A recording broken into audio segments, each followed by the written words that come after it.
The barracks fell silent when she walked in. The fluorescent lights flickered above, humming against the heavy air. A young Marine, his voice sharp with arrogance, muttered loud enough for the room to hear. "Look at those scars," like she lost. A fight she shouldn't have started. Laughter followed, harsh and careless, echoing against the steel lockers. Her scars, jagged lines running along her arms and neck, told a story none of them bothered to ask. To them, she was marked, broken, unworthy. She kept her head down, gripping her duffel so tightly her knuckles turned white.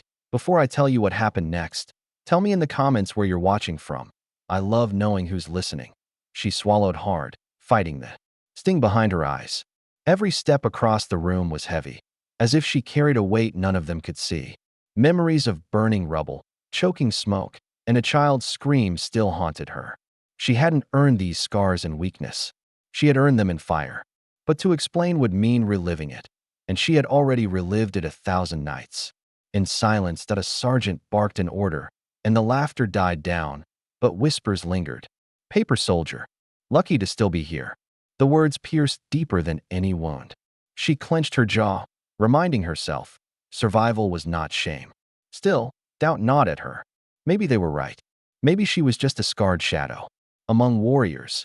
Then came the moment that shifted everything.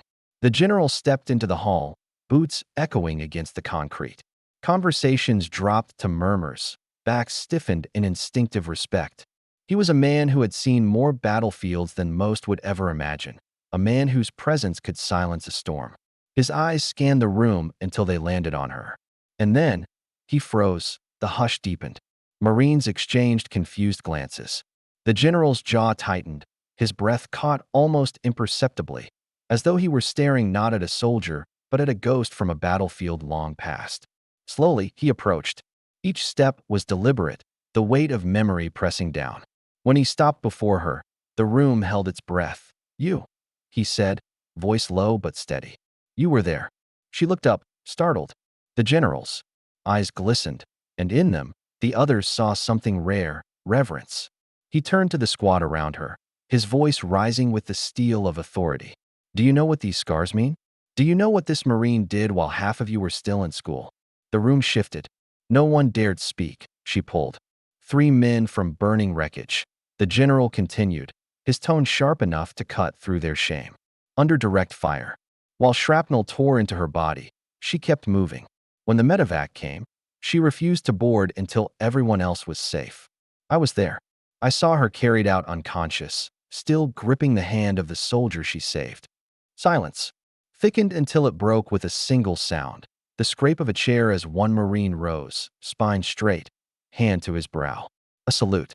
Then another, and another, until the room, once filled with mocking laughter, stood in solemn respect. Her throat tightened, tears burning at the corners of her eyes. She had thought her scars only told of pain, but in that moment, she realized they told of courage written into her skin. The same marks that once drew ridicule now commanded honor, because kindness doesn't vanish. It waits, and it finds its way back. The barracks that mocked her now echoed with silence, not of shame, but of reverence.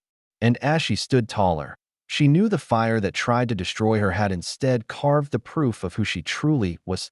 If this story moved you, share your thoughts in the comments and subscribe for more stories that remind us. Scars don't define weakness, they reveal strength.